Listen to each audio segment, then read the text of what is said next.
remember how it all began. I was sat up all night in my office with a bottle of JD and his good friend Ice. It had been 3 solid months without a case, so I had to use carrier bags. I was stone broke. I'd been thrown out of my digs for non-payment of rent, so I was forced to sleep on the couch in my office. But I had to sell the couch. My back was as stiff as a guy's john in a strip joint. I truly had fallen on hard times. I considered topping myself, but I couldn't afford whipped cream. I was lower than a rat's nutsack on a hot summer's day. In fact, I was on my hands and knees searching around the floor looking for loose change when destiny decided to finally deal me a hand. If only I had known then that I would turn out to be the Joker. As I noticed I sensed a scent ascending the stairs to my office. It took me back to my childhood. It was the same perfume my mother wore when she had gentlemen callers. Though, why it mattered how she smelt over the phone, I would never know. This broad walked into my office, 1 foot in front of the other. I'd always found that the best way of walking. It was clearly working for her. She had legs all the way up to her face. It was clear to me that she was pretty limber. She had class written all over her, in lipstick.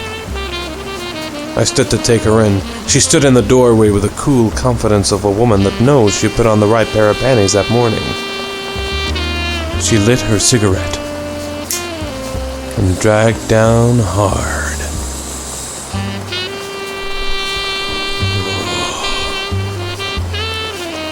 The hot smoke mingled with her sweet perfume sent me smack back to my childhood once again. Only this time it was my father receiving gentlemen callers.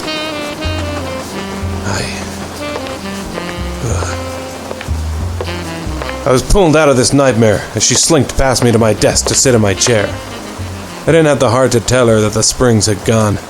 She bounced back out of that thing like an alimony check to my ex-wife. Please, make yourself at home. Where I live, the furniture don't throw you across the room. Where I live, you knock before entering. I didn't have the guts to tell her this was where I lived and there was no door to knock. That had gone with the couch. Dick Bogey? Private detective? I thought that's who I was. That's what it would have said on the glass if it hadn't gone with the door. Since you seem to know who I am, may I ask your name? Carmen Adams. Well, Miss Adams, you're either up awful late or you're up awful early. Either way, what are you doing in my office this time of night or morning? I read that you were the man to solve my problem. Sorry, sweet cheeks, you read wrong. It's my policy not to work for dames. The last Jane that hired me set me out to find evidence on her husband's infidelity. That Jane was my wife.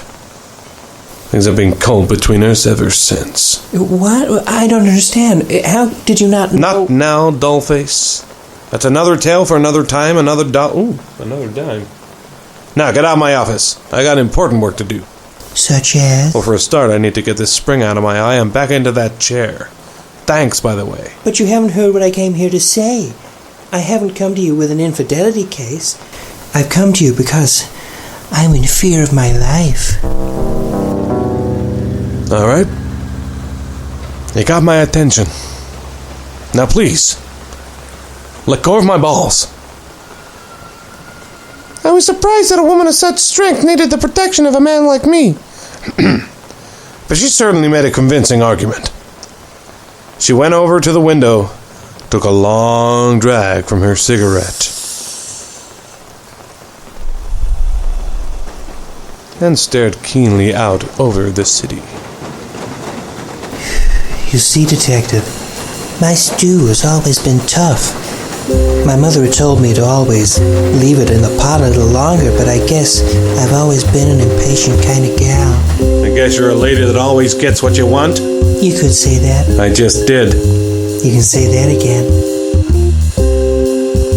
I just did. Please, go on.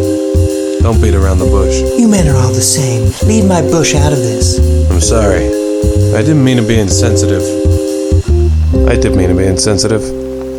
She turned back to stare out the window, tossing her auburn hair over her soft shoulders. She was doing things to my pants. I'd hung them over the window because I had to sell my blinds. I see you shop at Big and Tall's. Could you please finish telling me why you're here? In about an hour, my office is going to be repossessed. For the love of Scotch, make like a punctured lung and cough up. I'll make it brief. Speaking of which, you want to put your pants back on? Personally, I was enjoying the fresh air.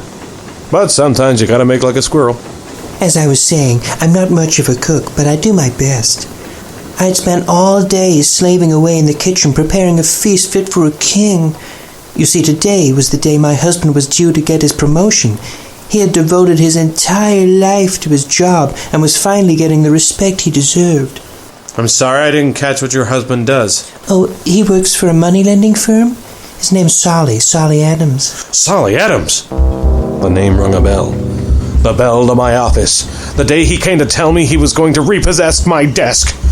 I owed this mocker more money than I had. Destiny was truly kicking me in the kiska. Solly Adams, huh? I know the man. He's a piece of work. You don't know the half of it. Piece of work. The man can fly off the handles like a greased weasel. Last night I served him pork loins in celebration of his new promotion, and he went through the roof. He grabbed my arms and dragged me all around the house. Beat me Mexicans have them at parties. Hit them with sticks. Mariachi bands. Look, you can see the bruises yourself. Without a hint of modesty, she sashayed her leg from behind her kick split, showing the mottled mauve patterns on her upper thigh. Why'd you serve him pork loins when you could have served thighs like that? Please stop joking around. I think he means to kill me.